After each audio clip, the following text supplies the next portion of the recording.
If you could go back to the start and give yourself one piece of advice, what would that be? I would have been around people that were doing what I want to do more. And I didn't know anybody at that time. I had friends that were in Airbnb, in the Airbnb space, which I am in the Airbnb and short-term rental market as well. But I wish I would have been able to have a specific mastermind or group, or somehow connect with people that were super like-minded in that space at that time. Hey, so thank you for checking out this week's episode of the Boostly podcast. My name is Liam Carolan, the co-host of the mini-series where we go behind a host and we dive into somebody's hospitality business so you can gain knowledge, leverage their experience, and implement the tactics which you might not know about before listening to this podcast. So today, we're joined by a host who really specializes in midterm rentals, which is a term we will dive into what that actually means. You're going to pick up some really actionable tips. This person shares a lot on social media, has got a big Instagram following, and is really lighting the path on this slightly more niche strategy of hospitality. So let's introduce our guest, who's all the way from California today. He's here to share his story. And yeah, let's introduce him. So we've got Jesse Vasquez and his company Air Venture Hosting. And I'm really pleased to have you on the show today. So welcome along, Jesse. Well, Liam, thanks for having me. I'm super excited to be on the show. Let Mark know I'm excited too. Yeah, man, I used to actually work in the healthcare division of hospitals, and home health agencies. So my job, I was making, Liam, really good money in the US, $200,000 a year, which is a pretty damn fantastic living. And I worked to try to get not travel medical professionals, folks that were discharging from a hospital. So say I fell, broke my hip. My job was to get a patient that was going to go home to get nursing and therapy and all these things that patients typically need at home. They don't need it at the hospital anymore. They can all have these things done at home. So you probably have that a lot over where you're at, where it's basically in-home nursing for patients. And that was my job. I was competing with about 30 other people in the space to get patients that were discharging to come home. And yeah, I kind of stumbled upon, maybe I might be fast forwarding a little bit, but that's what I did. That was my 9 to 5. It was a 24/7 type job. Patients, there was no time for discharges, happen all hours of the day in hospitals. So I was always like, go, 24/7. That's how I was trained. That's how I learned, which helps me a lot to this day. But yeah, that's kind of what I did in a nutshell, man, from the beginning.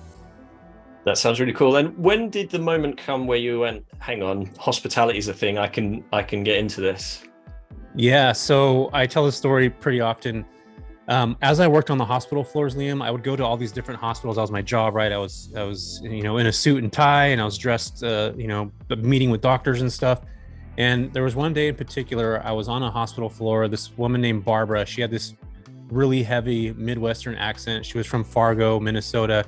And she would say things like, don't you know? And like, oh, ain't he a doll? And I don't hear that stuff in California. Everybody says dude, man, and bro, just like I am right now. And I asked her, I was like, Barbara, what are you doing here? And she said, I'm a travel nurse.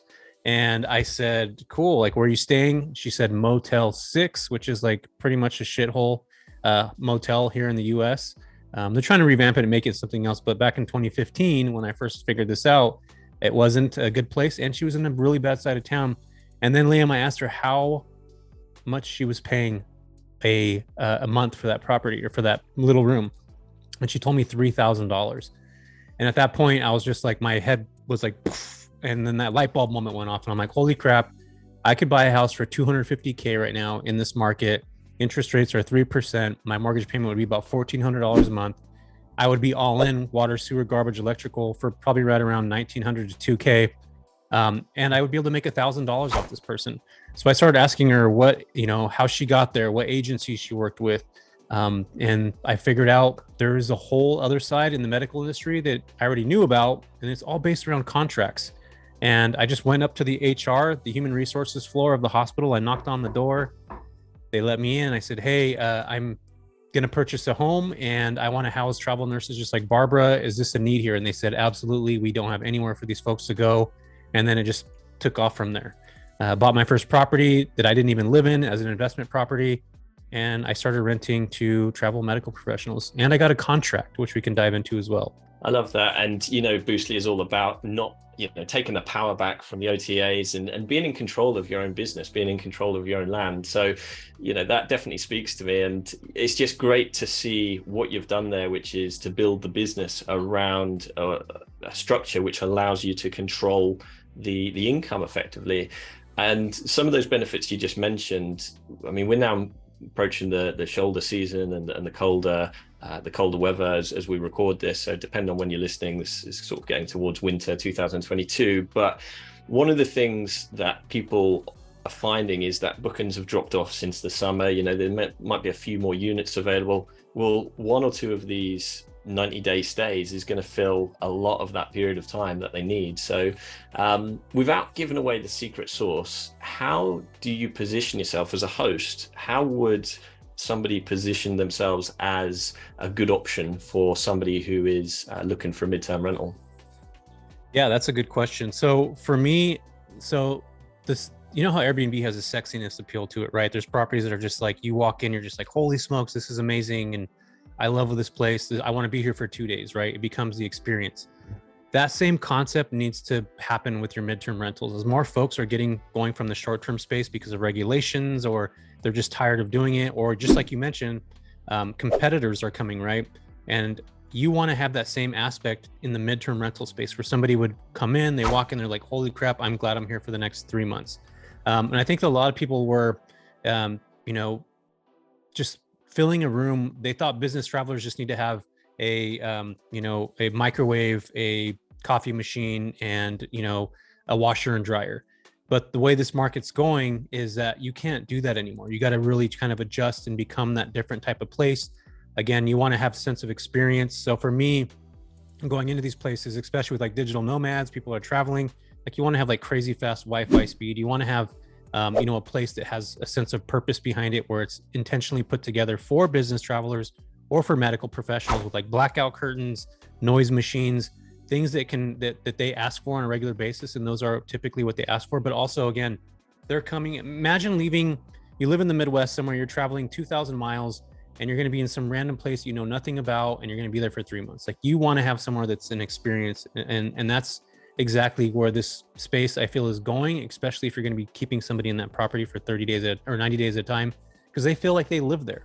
Like with your Airbnb, Liam, like you'll have somebody message and say, hey, we're having door lock issues. There's a jam. It's not working all the time. Or, hey, you don't have a wall outlet charger in this specific spot. Midterm renters, they don't do stuff like that. They'll actually like go out and take care of their own things. They'll go buy specific things because they feel like they live there. Which is a huge difference between what you typically would get from an Airbnb host to a midterm space. So the midterm renter.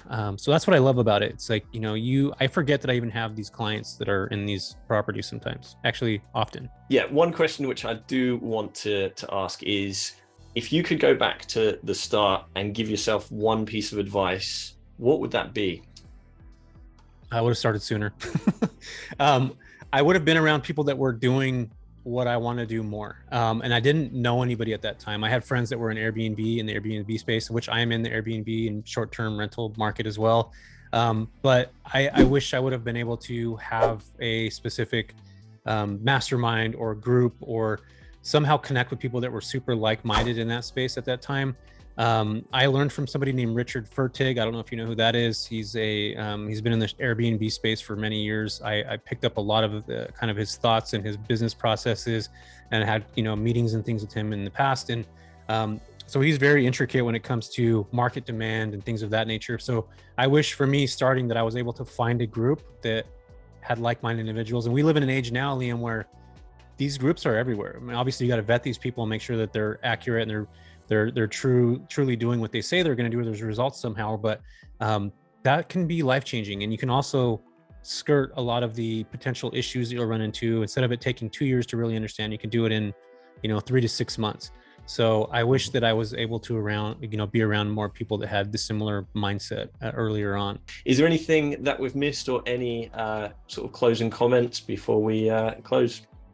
No, man. I think the only thing that I could say to everybody listening right now is, if you're thinking about getting into this space, just jump in and do it. Don't put too much thought behind it. A lot of people get stuck with the analysis paralysis. We're not promised tomorrow. So get out there, educate yourself. Education before compensation. You definitely want to do that. And I forgot to mention that I also have a YouTube channel where I talk about this stuff all the time. And if you just type in Jesse Vasquez in the YouTube search bar, I'll pop up there. So that's it for me, Liam. Thank you so much for spending it on the Boostly podcast. And that's bye from Jesse, and that's bye from me too. Let's catch you on the next one. Bye. Thank you, everybody. Having a blast, gonna get it on the Boostly podcast. Boostly like Bruce Lee, cause it's so hard and the T is loose leaf. Making up those rhymes, don't write it, just do it loosely.